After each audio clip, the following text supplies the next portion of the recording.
Well, welcome everybody. This is another of our Black History conversations. Another Friday lunchtime has come round, and this is really the last session in season 16. We may meet this time next week, but it'll be more of just a catch up and a conversation rather than a led session.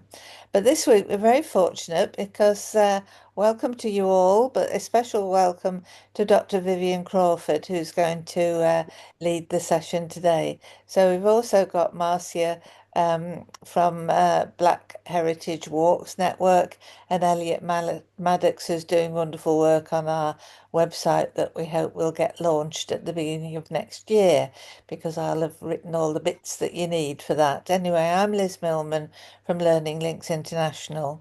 So I'm just going to start the session as we do with our PowerPoint and do the formalities that we follow. So um,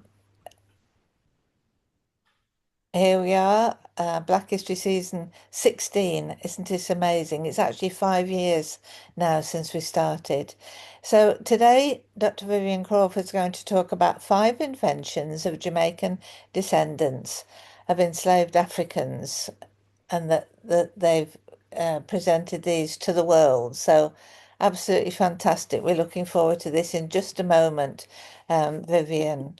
But I'm just going to, as based in Australia at the moment, I'm just going to say that in Australia, all organisations, all meetings, all places need to do an acknowledgement of country to recognise that this country, Australia, was never given to the British who invaded. And this is an example that I found on the Victorian State Government Department of Transport and Planning. And I thought, well, if I show you a different acknowledgement each time, but then also use that as my acknowledgement of country. So I proudly acknowledge the First Peoples of Victoria. We acknowledge their ongoing strength in practicing the world's oldest living culture and acknowledge the traditional owners' lands, waters, skies on which we live, and pay respects to their elders, past and present. And the Victoria State Government Department of Transport and Planning also have an inclusivity recognition as well. So that I added in on the first thing. But one of the reasons I wanted to make sure I did the acknowledgement this week was that this week has been a very special week because the Victorian government makes the first formal apology to the First Nations people. Just amazing. So there's been a truth-telling process going on over the last year and more. And at last, the government actually gave the apology to Australian First Peoples for the rapid and violent colonisation. So it was a very moving session. The Parliament was recalled specially for the session because they're on their break now. And if you want to know any more about that, then all the links are here on this page. So that's good. But now we're going to go over to you, Vivian, because this is what we're going to do so that you all understand how the session's going to work. So first of all, I'm going to play the Book of Rules by the Heptones, and we're going to have a good clip of that first of all. And then I'm going to ask question one, what are the 5 inventions? And question two, and then we've got the next piece of music, Eleanor and her mama. Now, when we come to this part, we're going to possibly end up with a bit of a ooh problem. I don't know what happened then. Something happened. Oh yeah. Okay, so well, we'll worry about that later. But first of all, I'm going to now attempt to play The Book of Rules by the Heptones to start your session off. Is this right, Vivian? Yes, ma'am. Oh, that's wonderful. Okay, then, right, let's get into this then and find where we've got it. And off we go.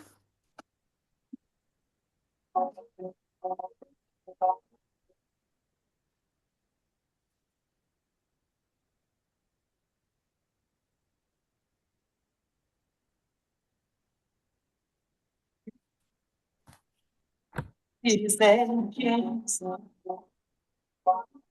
in cloud stars swing? The smile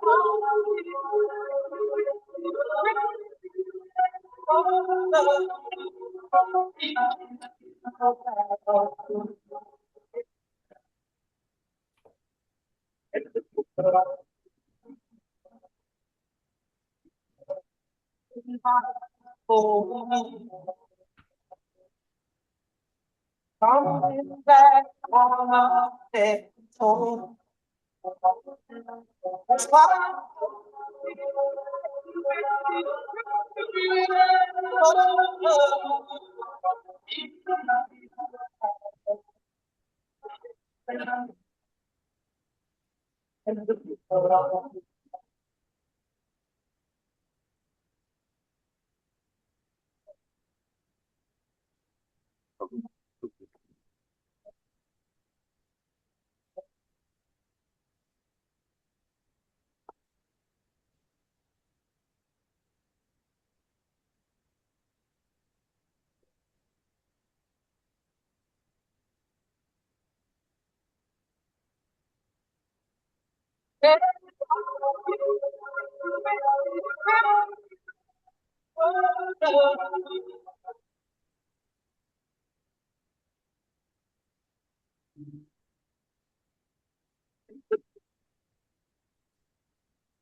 we might have to play it another time, Liz, and we could move on then. Okay, you're right. Let's just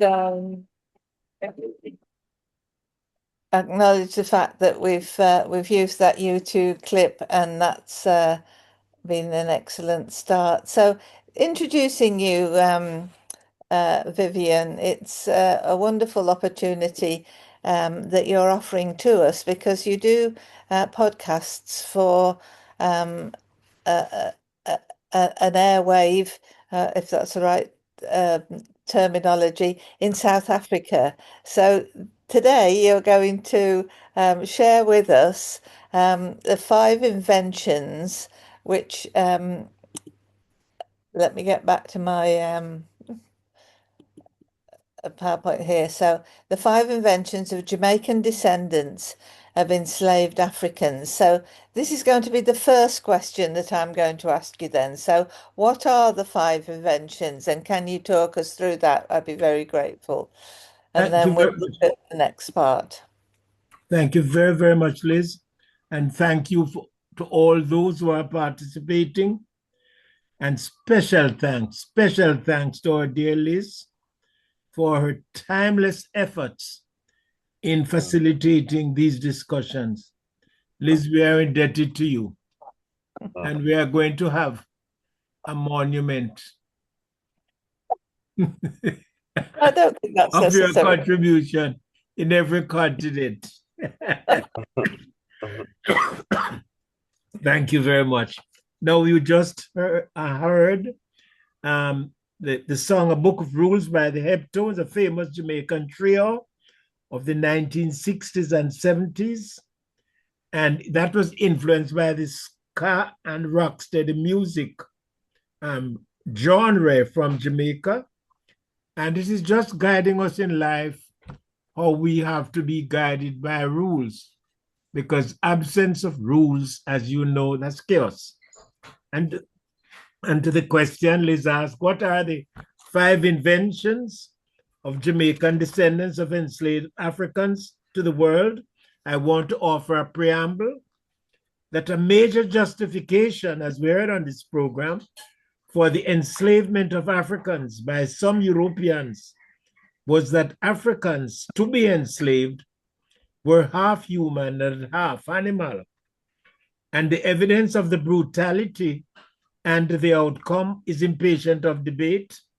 And we thank our Creator for memory because we can tell the story of our African ancestors. Now, 5 of the innovations of Jamaican descendants of enslaved Africans are: 1, converting metal scraps into wrought iron; 2, the introduction of the organic fruit; 3, development of dairy cattle for the tropics; 4, the barley abrasion process; and 5, the use of marijuana, ganja, as a treatment for glaucoma. So I've answered the first question. That's fantastic. Do you want to talk a little bit more about each one of these? Or do you want to go right into the next Yes, question? thank you very much. Yes, speak about each invention. So I start with the first one, converting metal scraps into wrought iron. We are indebted to the United Kingdom Guardian newspaper of the 5th of July, 2023, which highlighted that the Industrial Revolution iron method was taken from Jamaica to Britain. The wrought iron process that drove the success of the United Kingdom's success was appropriated from Black metallurgists, where the records suggest, quote, an innovation that propelled Britain to become the world's leading exporter during the Industrial Revolution was appropriated from an 18th century foundry. The process allowed wrought iron to be mass produced from scrap iron for the first time, and transforming the face of England with iron buildings including Crystal Palace, Kew Gardens Temperate House, and the arches of St. Pancras train station. End quote. That's from the Guardian UK newspaper of the 5th of July, 2023. The innovation was developed by 76 enslaved Africans at Roselle Estate, and I know Roselle Estate, in St. Thomas Parish, Jamaica. That's the eastern part of Jamaica. And it had a thriving iron working industries at the time. You would remember Alex Renton spoke about his ancestors who owned the Fergusons, who owned that estate. And when next you visit Jamaica and you're going to St. Thomas, you will pass Roselle Estate, where the water is flowing into the almost under the road, And the place is called White Horses because when you look at the waves, they look like horses in a race. The technique was patented by Henry Court, who acquired the machinery from the Jamaica foundry owned by John Reeder and shipped to England and patented. The names of some of the employees are still evident. We have that elsewhere. And the innovation was made possible by using grooved rollers into the foundry instead of the laborious process of hammering out impurities from low quality iron. In 1781, the profit from Jamaica for the operations was £4,000, equivalent to 7.4 million today. And the 76 Africans who did it, of course, they couldn't have any copyright because they were enslaved. The next one is the introduction of the organic fruit. Just before you go into that one, am I able to ask you a question about the the first instance that you've given, because this Okay. is fascinating that this information came to light through research being done by the Guardian newspaper in the UK on their Cotton Capital series. And I think if people haven't checked that out, it really still is a very active um, project that the Guardian newspaper undertook because they recognised that actually their founders were involved in gaining um, wealth from enslavement of Africans. So it's really been a fascinating thing. So thank you very much indeed for picking that one up. And as you say, it's relatively recent that this has become something that's well known. And we've got Marcia Yeah. here, who's someone who's doing quite a lot of work in Birmingham, where the Mhm. patent was obviously put through and the wealth was transferred to Birmingham. So, Marcia, do you want to come in here? Yes, please. Can you hear me? Yes. Very, very That's well. that. Yeah, sorry, that's fine. This piece of information, Liz, Vivian, everyone, when I say it's hot, it's absolutely explosive because, and I'm just going to try and find it now, there was an Oxford researcher, stroke professor, and she endorsed this as well. And the pushback she received, she had to leave her job. I'm going to try and find this, and I will find it in a second. Then there's that's hot. Then there's also the issue of, I don't know if you know, Liz, you know the big iron bridge in Telford. Yeah. Henry Court had something to do with that, I Oh, believe. And there's a narrative that that bridge was built. No, sorry, I'm going. The first bridge he built was in Jamaica, based on this, and that design in Jamaica was then copied and created a bridge in Telford. And the pushback that get. I mean, have you heard of this one, Liz? no, I haven't, and it's really interesting because I know that there are people in the place in the UK is called Iron Bridge, where this Yeah. Iron Bridge is, and in Jamaica, the Iron Bridge is in Spanish Spanish Town. Town. So Yes. that's something that really we can look up again in a future episode, in much more detail, perhaps, because it's a story that really does require more investigation. And while I was just looking up things, I found that this is the Cotton Capital website. So there's a podcast all about this on the Cotton Okay. Capital website. So that's really worth, and the whole project of the Cotton Capital is really worth folks having a look at, something that's really been taken very seriously by this group. And they've now got a reporter based in Kingston, I think, Vivian. So that'll be useful to pick up. So, if we now move on to the next of your list of five, and this is about the fruit. Now, Yes, Mm, the say fruit. the fruit Yes. clearly to me. Yes, I will now. The introduction of the Ortonic fruit. mm.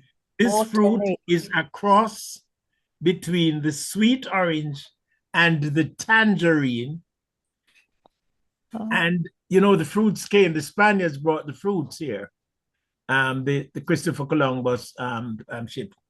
And so these fruits would have come from the Far East, especially southern China. Now, the fruit, as I said, is a cross between the sweet orange and the tangerine, and it was first propagated in the parish of Manchester, one of the parishes of Jamaica. That parish was established only in 1814 because there were some wealthy people there who were profiting from coffee. And my being a musician about European music, I know that there were coffee houses that J.S. Bach was playing music at coffee houses. So they were very wealthy and they had a lot of say. Now, in order to pay their taxes, they would have to go to the parish of Vere, which was far away, so the parish of St. Elizabeth, or to Spanish Town. So what the government did, it took a piece of land from the parish of Vere, a piece from the parish of St. Elizabeth, a piece from the parish of St. Catherine, and the rest is history. And we have the parish of Manchester. I just want, as a tangential to the issue that I am going to discuss, to say that that parish is very, very significant for me, because I always speak about that parish, because it's in 1835 that an Anglican minister there, Reverend John True, when he knew that slavery was going to be abolished through the Emancipation, 1838, he wrote several letters to England asking for help for the education of 311,000 enslaved to be freed, and only one human being responded to his request, Sir Thomas Fowell Buxton. And as I said on this program, whenever I go to Westminster Abbey, I pause and give God thanks for Sir Thomas. A monument is there to his memory. So he found funds through the British House of Commons and established the MICO institutions. I am a beneficiary of the MICO, and the rest is history. It is a long history, which would be for another day, except to say that Jamaica's first Minister of Finance was educated at the MICO. He was the first Jamaican of his complexion to be given a knighthood, and the Speaker of the House of our House of Representatives at Independence was a Myconian, and his son, Bruce Golding, became Prime Minister. It's a very beautiful story about the parish of Manchester. So the fruit, as I said, is propagated in that parish on a property called Manchester Pastures by a Mr. Charles Jackson of a estate called Dunkwell. Is Dunkwell a British name? Dunkwell? Not a name that I know of at all, no. Dunkwell, Dunkwll. And that is in the Mile Gully area of Manchester. So when you visit Jamaica and you go to Mile Gully, you perhaps will pass it on your way going to St. Elizabeth. But let me again add something tangential to that parish in terms of Mile Gully, where the fruit was developed. Mile Gully has the first record, Jamaica's first record of a Christian martyr, James Knight. James Knight worked at a property nearby at Mile Gully called Grove Place, Linder's estate, and he was, quote unquote, caught teaching enslaved to say their prayers. He was caught teaching enslaved to say their prayers, and they pursued him to kill him, and he fled to a place in St. Elizabeth, and they caught him, as it were, caught him there. His head was decapitated. They put it on a pole and marched from St. Elizabeth to Mile Gully, where this fruit was developed. And they posted it, they had it hoisted on a pole, just the head. And when you pass there today, this very day, you will see beside the police station, which was later built, the sign there called Skull Point. Skull Point is in memory of James Knight, who was beheaded. His head was decapitated. But it's a twist of faith. God moves in a mysterious way. A descendant of James Knight became the 13th Anglican Bishop of Jamaica, Bishop Alfred Reed, on his maternal side. So the autumnate fruit is very, very popular in Europe because it's exported and it's a very, very lovely fruit. I go to the next. Okay, so thank you for that one. I don't know if anybody's got any points to make, but I just love the way that you're weaving in all these other history stories about Black people in Jamaica, and this is Black History Conversations, and this is very much about Black history. So from looking at an invention coming out of Manchester, you've been able to tell us so many other things as well. So thank you very much indeed for Oh, that. very kind of you, Liz. And You're now always so generous. So we are now now at the you're going to go on to tell us about the dairy dairy cattle. cattle. Now, the All right. dairy cattle was first brought to the Caribbean by Christopher Columbus on his second voyage, with Spain being a main source. Jamaica has developed 4 breeds of cattle adapted to tropical conditions by Dr. Thomas Leckey, who had his initial training at what is called a farm school. Those of you who know Jamaica, on your way to the University of the West Indies, Hope Gardens, and that space is now incidentally called the University of Technology. And then the space, you should know, when Jamaica was captured by the British in 1655, among the officers on the ship was a Major Hope, Thomas Hope. And when he was at Kingston Harbor, it is said that he was told, as far as your eyes can see, that's yours.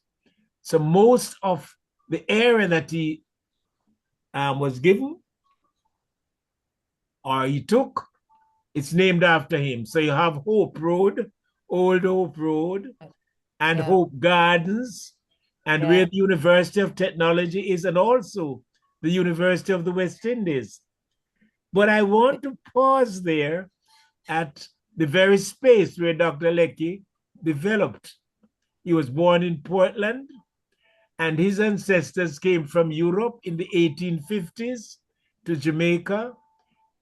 So his complexion tells it they came in pursuit of copper, because there was copper all around, but it wasn't viable. So they had to relate to farming. Now, the space where all this was developed now at University of Technology, that's Yassa's old university. That space, you should know, it once belonged to the Duke of Chandos. And I speak about the Duke of Chandos because George Frederick Handel, the German-British composer, was court composer to the Duke of Chandos, who owned the property. So in Jamaica, we say that when we sing the Hallelujah chorus, we know that Handel benefited from enslavement money because he was court composer to the Duke of Chandos. You might have done in school those Chandos anthems, "Oh, praise the Lord with one consent," etc. Now, when you leave the University of Technology, left, going farther up into Papine, just beside the University of Technology, is a road called Chandos Place. Chandos, Chandos Place. So Dr. Leckey developed the Jamaica Hope, a dairy breed, and 3 beef breeds, the Jamaica Red, the Jamaica Bremen, and the Jamaica Black. So that's about the development of the dairy cattle. Any questions coming from the patients? Well, I'd like to come in and welcome to Garrick Prayog also. We're just talking about the development of the dairy cattle that were more appropriate to cope with the tropical conditions that Jamaica has. So prior to that, there would have just been European breeds of cattle presumably taken over to Jamaica and kept on in the pens like May Pen and the other places, and then Lecky, Mr. Lecky, I'm not sure of his first name, he then crossbred cattle to develop these breeds which are more tolerant to the heat and the circumstances that they found in Jamaica. Is that right? Absolutely. Okay, all right. Well, thank you for clarifying that to me, and thank you for telling us about the Duke of Chandos, his plantation, and how the history is recognised in place names. You talked about Hope Gardens, the Botanical Gardens, Hope Road. You talked about Chandos Place. You know, still the names of these people are still there in place names, but it's important that we also remember Lecky's name because that was surely the most significant thing. So most of the cattle now in Jamaica have all come about from that discovery, that invention of a more appropriate breed or breeds for Jamaica. Yeah. Good. I'm just Thank checking you. myself out here, Vivian. Any more questions or points from anyone else on that one before we go on to the next one, which is a story I do know a little bit more about. I won't be quite so ignorant on this one. So tell us about barley abrasion. Thank you very much, Liz. The barley abrasion process is a technique used in beer making to improve yield by abrading of the barley and is a process invented by Professor, the late Sir Geoffrey Palmer, and patented in 1969. Sir Geoffrey discovered that when barley grains are subjected to mechanical abrasions, the malting process is far more efficient. Sir Geoffrey Palmer was born in Jamaica 1940 and died in Scotland June 2025. He was a British scientist and human rights activist. He was Professor Emeritus in the School of Life Sciences at the Harriet Watt University in Edinburgh, Scotland, and the first Black professor in Scotland in 1989. He was knighted in 2014. I recall meeting Sir Geoffrey Palmer in 2013, where I was a guest speaker in Birmingham at a banquet. And aside a little story that my brother and I, we were waiting in the hotel for the taxi to take us to the where the presentation would take place, the banquet. And this gentleman came up and said, "You guys going to the banquet?" And I said, "Sure. Who are you?" We introduced. And then when we returned from the banquet, we all sat up and talked until nearly 2 o'clock in the morning. And oh my God, what generosity. By the time I reached Jamaica, Sir Geoffrey had sent to me a publication, a book he had just written, and the history in me, the librarianship in me. I have the book, of course, but I also have the paper that wrapped it. And Sir Geoffrey told me, and I should share with you, that he was from St. Elizabeth, a parish, and of course, a place called Malvern, of course, named after the Malvern Hills. And his mother, he came to Kingston and lived at a place called Allman Town. And he went to elementary primary school at North Street Congregational. That is, for those who know Kingston, it's beside the Kingston Public Hospital. Kingston Public Hospital was established the same year as the American Revolution. And Sir Geoffrey went to the Congregational School there. And from there, he went to what was called Kingston Senior School. That is beside now what is called the National Heroes Park. And then he joined his mother in 1955. And he told me that the school he attended said he was educationally subnormal. Education is subnormal. And what saved him fortuitously was the game of cricket. Cricket came to his rescue, and he was another school grabbed him when they saw this youngster playing. So he went into that new school, high school, and in 1958, 6 O levels and 2 A levels. And he was off to Leicester University then to Harriet Watt College at the University of Edinburgh campus. In 2021, he was appointed Chancellor of Harriet Watt University. In 1998, he was declared the first European to be honored with the American Society of Brewing Chemists Award, and he was a beneficiary of several honorary degrees. And you should be pleased to know that he received an honorary degree from the University of Technology, the very space where years before, another person we spoke about, Thomas Leckie, Dr. Thomas Leckie, developed the breeds. So there we are, Professor Sir Jeffrey Palmer, he just passed. Questions, comments, observations? Okay, well, thank you so much. That brought back some memories. So Jeff Palmer actually joined and supported Black History Conversations on several occasions, and we were able to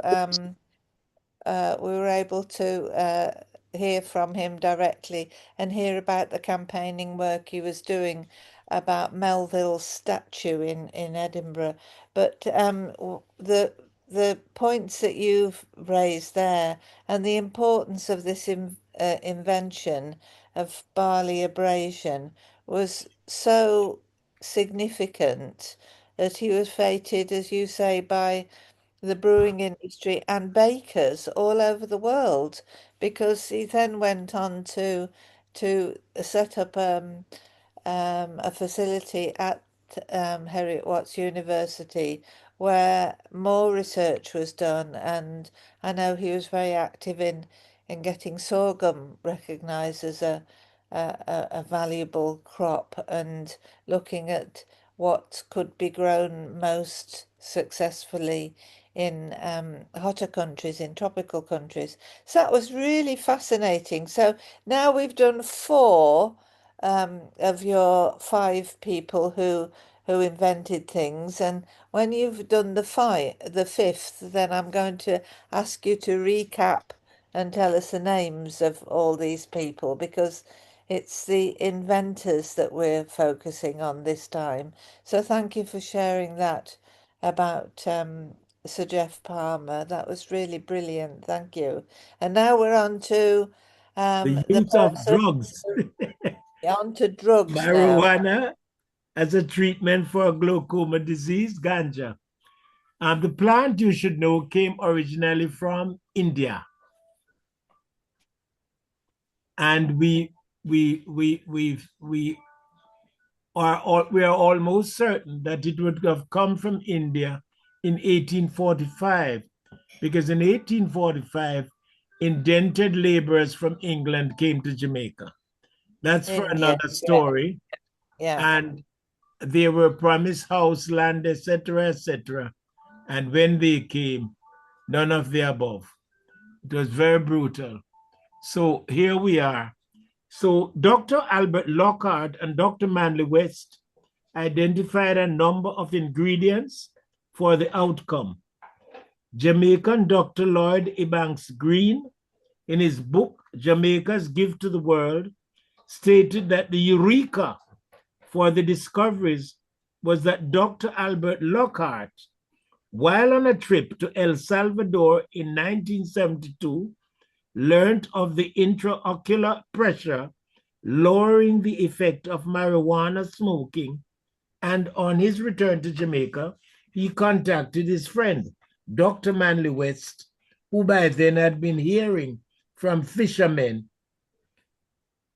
that their night vision, they learned from fishermen that their night vision was improved by smoking marijuana, ganja. After much investigations, the team of Dr. Manley West and Dr. Lockhart produced Canasol, which is used in the treatment of glaucoma. Asamol is used in the treatment of asthma and respiratory congestion. Canivert on trial for motion sickness. Cantimol, a combination of Canasol and Timolol for the treatment of glaucoma. Both men have been awarded Jamaica's highest medical honors, the Order of Merit, and the Musgrave Gold Award. Your questions, comments, and observations. Well, again, fantastic. Marcia. I'd just like to ask you, confirm, you know, the whole making of rum, because there's a project I'm looking at here. Was that created on the plantation fields by enslaved Africans? Rum making? Well, yes, that would have been done though, but in Barbados. Oh, First done in Barbados. Barbados. Barbados, yes, Right, yes. in Because Barbados. Barbados is a long time a colony before Jamaica. Yeah. And so the oldest rum came from Barbados, enslaved, yes. Rum, you know, sugarcane was, yes. Sugarcane was made into granular form in India, and then the Spaniards brought it to Jamaica. Right. Yes, So yes. you know Captain Morgan Yeah. from Wales, Captain Morgan rum. So he went to. So I'm just trying to find the connection with the whole thing of Captain Morgan. He That's was where. in Jamaica, of course. He was a lieutenant governor in Jamaica and used Port Royal as his base to go to Latin America and deprive them. Let me use the word deprive them of their gold and silver. So, Marcia, you're looking at whether Captain Morgan had anything more to do with rum other Yes, than enjoying drinking it. Did he invent it that's at right. all? Yeah, that's where I'm coming from. Yeah. Okay. So that's something for us to perhaps explore again. So just going back to your inventors, Albert Lockhard and Dr. Manley West, Dr. Albert Lockhard and Dr. Manley West. That's just an amazing discovery. Now, Garrick, you want to come in? Yes, I mean, I wasn't present at the start of the presentation with the first few inventors that Vivian has informed us. But one very important point that I think Vivian is also making in relation to medicine, etc., is that outside of South America, which is the Amazon, has the international record for botanical plants, etc., that's been used across medicine. And Jamaica is the second place that you can find these botanical plants.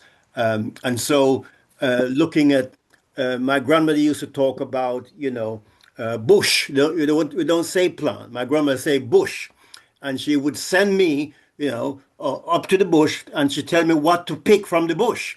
You see, and when we come back from the bush, right, she would explain to me what these bush does. You see, so that's the expression we use for herbal plants, etc. And also because you just mentioned ganja and the healing property of ganja. When I was very young, I suffer with, cold and fever, etc. And I always remember my grandmother had a bottle of white rum, Ganja, and inside the white rum is the ganja. ganja leaves inside the white rum. And she never drink it. But what she does, all over my body and all over her body for healing. Yeah, that's how it was used. Congrats, memories. Fantastic. Mm. Okay, so Elliot, I'm not sure if you want to add anything at this point. Yeah, thank you. I had yeah, thank you. So, um, Dr. Vivian, I just want to Hi start with this. there, How you Elliot. doing, sir? How you How doing, you doing? sir? You heard of Georgia today? Yeah, I'm in Georgia all day today, Atlanta, USA. Well, Dr. Vivian, I just want to first give my empathy to you, your family, your community, and definitely the greater Jamaican society in light of the damage and death caused by Hurricane Melissa. I want to Thank just you, start thank with you, that. thank you, thank you. It's Indeed. frightening. It's frightening. Yes. So I have two questions, if I'm able to ask. One is about the barley abrasion. And and of course, thank you for the presentation. It's always enlightening. Um, it's always enlightening just to get new information. The barley abrasion, I'm wondering if any current local breweries are benefiting from that technique. That's number one. Just pause for number two. It's about the marijuana, the ganja. In light of all of the benefits and the history of ganja in Jamaica, is it now legal there in any capacity? Thank you. Let me answer the second one. Let me answer the second one first. Yes, it's used quote unquote for medicinal use. Gotcha. So a very small amount for medicinal use. So if one is smart, 1 + 1 + 1, you you can say that you need more medicine in order for your healing. Yes, Okay. but quite sincerely though, it is not as severe as it used as it was, you know. Where the severity comes in, if it is used for commercial purpose, that you sell it and you know, but for health reason, a small amount is quite okay. The first question about the barley abrasion process, I said when barley grains are subjected to mechanical abrasions, the malting process is far more efficient. So they are making quite a lot of money from that process initiated by Dr. Sir Jeffrey Palm. Yeah. And if I can say, Jeff, the impact that that had on the brewing and baking industries of the world was really, really significant. And I think you said, uh, I can't remember how long ago he discovered this, but it was in the early days of him being at Heriot Watts University. 1969, 1969, he 1969. patented it. And it is now part of the process of any brewing or any production of flowers for production of seed into flour anywhere in the world, Elliot. That's my understanding. And I met Jeff a number of times and he explained on several occasions and he was acknowledged and feted around the world because of this very, very significant discovery that he made as a young research student at Heriot Watts University. Does that answer what you're asking, Elliot? Absolutely. Now, thank you for that global overview there. 'Cause it does make sense that it will not only benefit local production and techniques, But but just very global much production. around the That's awesome. world. And I Yep. remember him telling a story that he was in, I think in Nigeria, looking at the use of sorghum as a product that can be used in the brewing industry.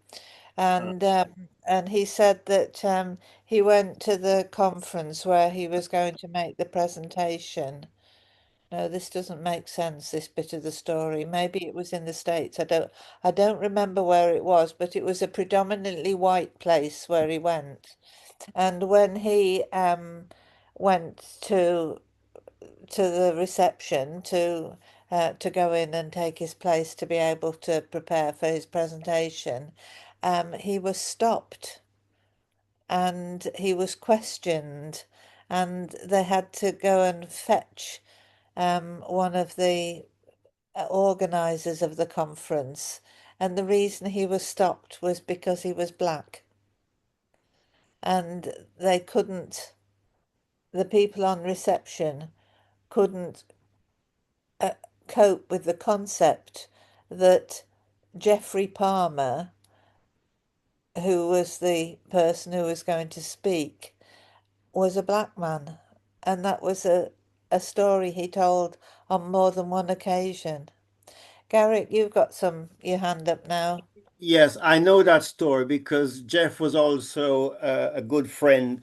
I visited Jeff several times in Scotland, and he's visited us many times in Liverpool for various presentation.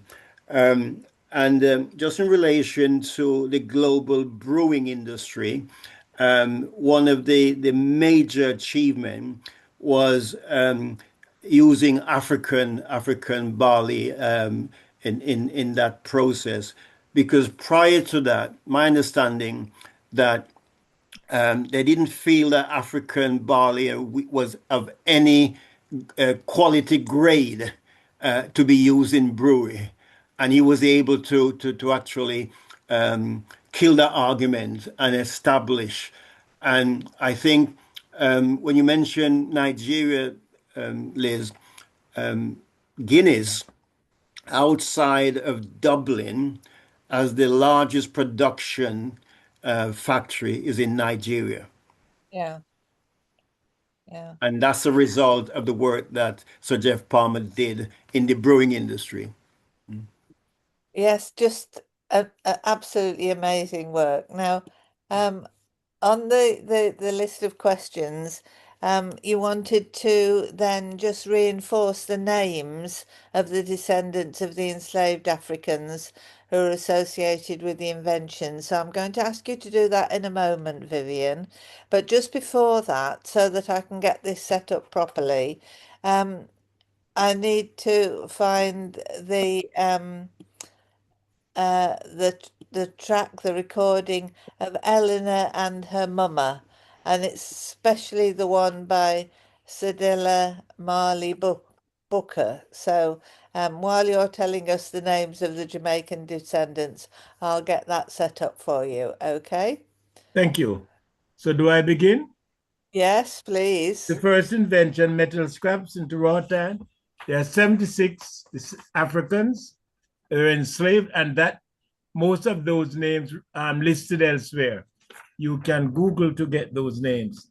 The induction of the organic fruit, Charles Jackson from Mile Gully. The development of the cattle breeding in the tropics, Dr. Thomas Leckey, born in Portland, and the barley abrasion process, Professor Sir Jeffrey Palmer, and the use of marijuana as a treatment for glaucoma disease, Dr. Albert Lockhart and Dr. Manley West. The presentation that Liz is going to do, Elena and Mumagwagro, it echoes what Garrick just said, that his grandmother sent him to get the bush, the plants, as a medicinal support. And you'll be pleased to know what you're going to hear now is actually the voice of Bob Marley's mother, Cedilla Marley Booker. And she's singing that song about Elena. The story is that the mother sent the daughter to get this bush for medicinal use, and she took the wrong bush, and of course it hurt her.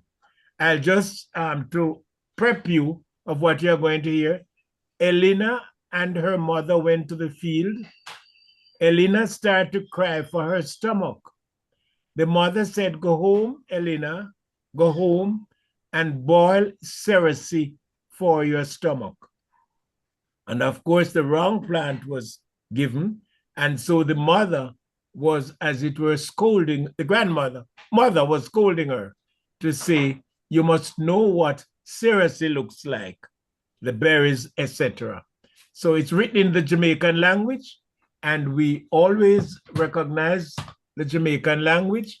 And it was some weeks ago, Liz, I said that the Oxford Dictionary at the 25th of September introduced 6 Jamaican words to the Oxford Dictionary. Bulla, Bratopsy, and so on. That's for another occasion. So we are now going to hear the mother of Bob Marley, Ah, Sedile Mali Booker.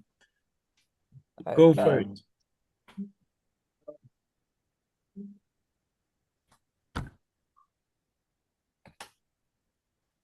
Elena on a pop went to the field.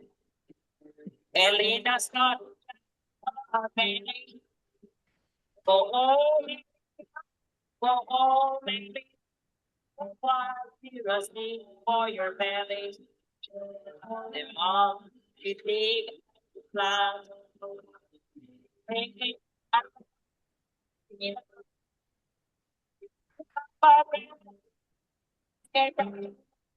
go home, go look for Elena. Mom went home to the yard. She see a she take a spoon, it come up in a bottle. What is this you boil for your belly? Girl, you boil poison for your belly. From you come into the world, you don't know the remedy. Girl, you fool it, you fool it, you fool it. Mama, we pick some seriously. You boil it, give to Elena. They drink the tea at the sleep, at the sleep, and without pain or belly. But seriously, Elena, the leaf, the bow on the berries. Oh no, seriously, seriously, for indeed, you're a bad in a belly.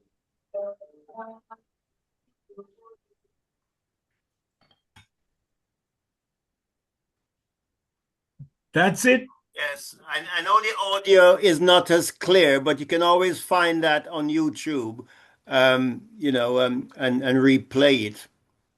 Oh, excellent. Yeah, interesting enough, Vivian. Um, now you come from the same parish as me Mo- in mo- Portland. You're a Portland man, so Mountain. um, we all know that Cersei is very, very bitter, right? Very, very bitter when you boil it to drink as tea. But the little Oh, plants, yes. The when fruit. they're ripe and they're sweet, you We can eat suck them. them. Yes, You suck yes. them, sweet. You see? Yes, yes. And right now, I have some dry Cersei in the kitchen because I brought that from Jamaica back here. And my grandmother used to tell me, the best thing for you is the bitter thing, not the sweet thing, right? Yes, The yes. best thing, anything that is bitter, right, is the best thing for your body, right? And that is true. Now, these older people, this is the tradition coming from Africa because my grandmother is Ashanti, Maroon, see? And they bring all of that knowledge, right, from the continent to the Caribbean to Jamaica, and that knowledge stay with them. Now, some of that is still with us through Rastafarian, because Rastafarians again try to live natural and to use natural things, and so they understand some of these herbs and some of these bush, right? Because they don't eat meat, everything is vegetarian, vegan, vegetarian. So some of this has continued in our community. Brilliant. That adds a lot more to the discussion, doesn't it, Garrick? Thank you very much indeed. Now the next thing you asked me to do, the next question you asked me, Final for one. Ian, is are there any copyright implications for these inventions? Yes, important question. Yes. Since the abolition of enslavement in 1830, descendants of enslaved Jamaicans can benefit from copyright laws and intellectual property. With the situation of the wrought iron, Henry Court secured that patent because enslaved were regarded as chattels, as goods. And I have to pause here, as I said, chattel and goods, to recognize Professor Colin Channa, Jamaican, who is now in the United States. I'm sure that Elliot, have you come across him? Have you interacted with him? That name, Colin Channa? Not offhand. Yeah, we'll link up I with don't. him because he said something many, many years ago that he forgot even that he said it, but I never forgot that. And every chance I get, I repeat it. He said, when our ancestors arrived in Jamaica, they did not come through immigration. They came through customs because they were regarded as goods. So I'm saying this to say that Henry Court, he got the patent because our ancestors were regarded as goods. In the case of the organic fruit, there was no one to guide the inventor, Charles Jackson, about the protection. So that's now in the public domain. On a visit, though, to the Martin Luther King Museum in Elliott's Country in Atlanta, 2012, I acquired a folder of 60 African American inventions compiled from the New York Public Library African American Desk Reference. And some of the inventions of Africans include air conditioning unit, elevator, typewriter, peanut butter, pencil sharpener, cellular car phones, traffic light, and I saw last night on TikTok ironing board Liz come to the rescue. Beside most of these inventions is the name of the inventor and the date.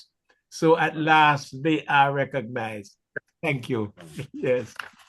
Well, I think it's fantastic that this is being taken note of, and I remember over the years when we were looking at Black History Month in Wolverhampton, particularly, I can remember the point about the traffic lights being invented by a black person, but when you think about it, I'm sure a majority of things that we take for granted nowadays probably had got um, forefathers, inventors who were black. Yeah, how interesting. Okay, Garrick. Um, a point that Vivian just mentioned, which is really a serious point. I know he has mentioned this several times in relation to goods and you know chattel slavery, and why this is really an important point because many of us who try to trace our roots through our family, etc., have great difficulty for the very reason, of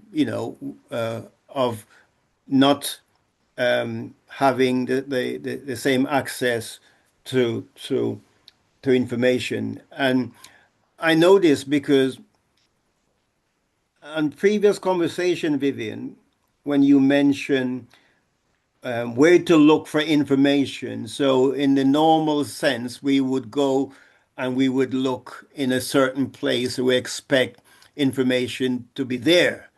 However, not for the African information will not be there because, again, the way that European had classify black people, it meant that you could not find the information that you need in terms of your ancestry.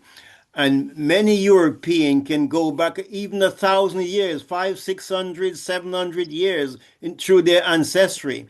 But the Africans can't do that for the simple reason that when the African was removed from Africa and their culture and names were removed from them, everything is associated with the slave master. So the slave master plot of land, the slave master name, everything is a slave master.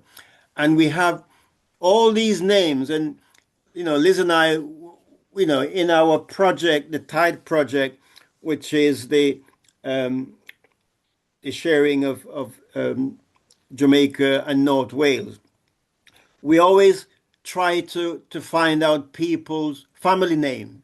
Yeah, where did this name come from? Where did the Williams come from? Where did the Jones come from? You know, these names, where are they? They're not African names. Yeah, they're all European names, and in many cases, Welsh and Scottish and Irish names, and German and so forth. And there's a reason for that, see? Because that's where the European dominated those countries. So our name and our culture has been lost, removed. You know, you're no longer, Kunta Kinte, you're now Toby, right? And Toby is the British European name that's been given, and the African is completely lost. Thank you If I very may much just touch, indeed. Yeah. Elliot? yeah, yes, can you hear me okay? Yeah, fine, thanks. Okay, great. So, Garrick, I just want to touch upon what you're saying, and I completely agree, 100%. And if I could just illustrate from a United States context, which again is universal, right? Uh, this whole notion that the connection is lost from Black people here and what African country that they probably came from is completely lost. You're right. Everything, once they took us from Africa, they stripped of us of everything, including our names, our language, our cultures, everything. And then we were forced to acculturate into the European society. Just a portion of the European slash American slash white society here in the United States. I find it this to me is it's illustrated so well when even Donald Trump, the president here, he could tell you that his family is from Germany. I know a lot of white people here who I just interact on a professional or casual level, and they could actually pinpoint which European country that their ancestors came from. Many of them still carry the name or the pictures or something from that legacy. But you ask any Black American born here, where did they come from? We are completely clueless. It's some nebulous Africa somewhere, but we do not know the country. We don't carry the names, and a large part of that it was by engineer. It was brilliant in a very malicious way, but it was brilliant to separate their product, their commodity, which were enslaved people from Africa, from the continent, and from the concept of them even being human. It worked because here we are today in America, and it's disheartening to say, but a lot of Black people in America make no connection to Africa at all. Matter of fact, some of them they take it as disparaging term to consider them African. A lot of them just want to hold on to whatever remnants of America that they think they have. And it's unfortunate because, yes, we are here, and there's nothing wrong with loving the country that you were born in, as long as that country loves you back. But in addition to that, there's also nothing wrong with knowing your history, your legacy, where your people come from, a place that you could go to, you could wave the flag and have some sense of pride. And most white people I know in America, they have that. They have it. They just look at their photo album. They speak to their grandmothers. They will find out easily. But Black Americans, we're clueless. We have no idea by design. That's a really interesting point. I think your American academic, whose name has escaped me at the moment, the guy who does so many um, TV programs about finding our heritage. He's really begun to address this issue, but it is an issue. I totally understand what you're saying, Elliot. It's really really important, and I apologise for my lack of ability to think straight. It's quite late at night here in Australia. So I'm just 2 going o'clock now in the morning. 1:15 in the morning. So I'm just Oh going to my God. thank you all very much. Now, um, uh, Vivian asked me to share another Well, to close, when you are closing the session. Close. Right. So when we close, we're going to listen to Three Little Birds, and then we'll wrap that up. But I just have to say that I totally endorse the comments that you made, Elliot, and I'll come back to you in a moment, um, about the fact that Jamaica has suffered so badly in these last weeks, and the west end of the island is just the devastation is just unbelievable. But Vivian, what's amazing, and we've been meeting every week on for the Jamaica Wales Alliance, and we've managed to raise some funds for that are going through the Ministry of Education. Um, yeah, it's been a really hard time. So, Elliot, you wanted to come in again, did you? Yes, just real briefly here, and I hope it's not out of place, but you being in Australia, and right before we close, I just wanted to mention something with regards to the information that you provided us as soon as you came on to this session. And to my understanding, it is that Victoria in Australia has issued a formal apology to the First People for the Yeah, state sanctioned, I think it was violence and atrocities, correct? Um, yeah. yeah. So I definitely commend that. I think it is a step in a correct direction, the right direction. Uh, with that in mind, I know that governments they speak with money and they speak and they transact business on a regular basis. So I'm wondering, is there any recompense, restitution, compensation, or reparations in monetary form to the first people along with this apology? It's a complicated question, which I'm not informed enough to answer properly, Elliot. But what's happened here is it's a very different situation to, say, the black situation in America. In America, it's more like the Native American Indian population issue. The same things happened here, that children were taken off the Aboriginal families and put into boarding schools or missions in the same way as happened in the US and in Canada. But the approach that the whole nation has taken, the government of Australia, so we've got a government of Australia, and then we've also got all the state governments as well. So the government of Australia prioritises funding for, say, healthcare, for housing, but it still isn't equitable. But it's absolutely fascinating, and I've been here for a number of years now visiting, and I'm taking every opportunity to learn as best I can. And I think it would be something, Elliot, that we ought to look at in terms of Black History Conversations. But I was always wary because of asking anybody from the Aboriginal communities here in Australia, because it's like the middle of the night when we're talking. But a couple of people have agreed to come on these sessions and to explain more to us. Or we could record a session at a more reasonable time of day and then put Yeah. it in, because it is important that we understand what's happening and this truth-telling process. Victoria is the first state that's done this, and it's really, really very, very significant.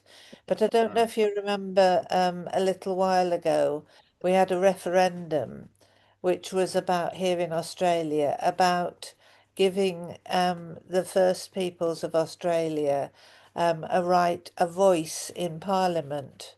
The referendum said, yes, we agree, or no, we don't agree. And to the absolute horror and dismay of the new left Labour government, the no vote won. So that really took the community back many years, because they've campaigned valiantly for their rights here in Australia. Because, as they say, this land was never ceded. but it's really interesting to get in and find out more about it, Elliot. So that's something perhaps we can do in the future. So thank you for that point. That's really kind. Right, so we're going to do Three Little Birds to finish now. So she was trying to find the right place. Oh, just by the by, with a patent for the abrasion of barley, there was a patent application done in 1969, I've discovered. Yeah, we Uh, said that. yeah, right. Okay then. So let's get sorted here then, and we can finish this session And to wish with everyone a Merry Christmas, Happy New Year. oh. Don't forget, we're not celebrating Christmas in Jamaica this year. Well, well, Well, interestingly, Gary, The Christ is alive. yeah, Okay. Yeah, we something celebrate life. We celebrate life. Excellent. Yeah. there are things going on. Right, okay then, let me press the button here then. And that was written by Bob Marley on Hope Road, where he lived.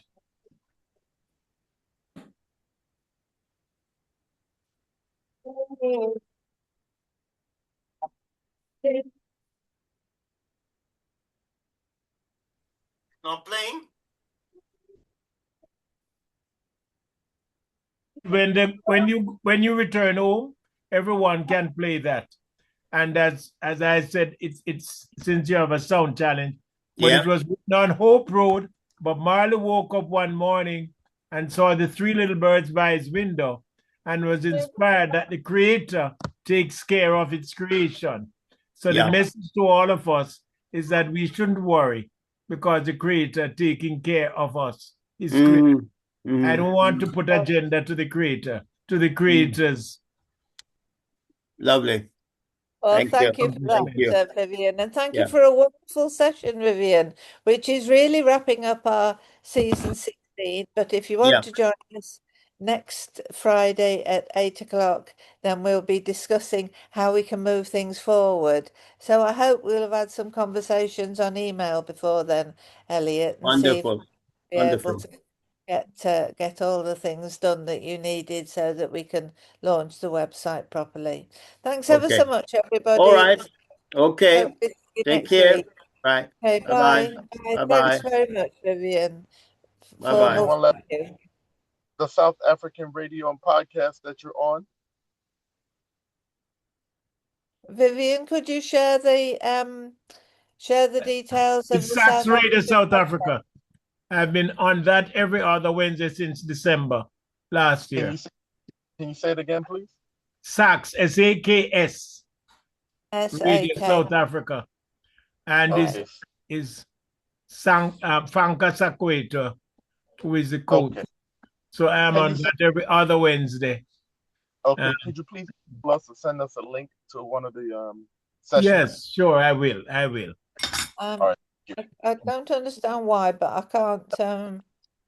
can't search at the moment for it. But yes, we will circulate that information. If you could let me have the link, Vivian, we can Yeah, circulate. sure. Then I'll send it to Liz and then, yes, right. Good. Okay. God Thanks bless. ever Thank so you. much. Good point, All right. Elliot. Thank you very All right. much for joining us. Bye. Indeed. Bye. Bye.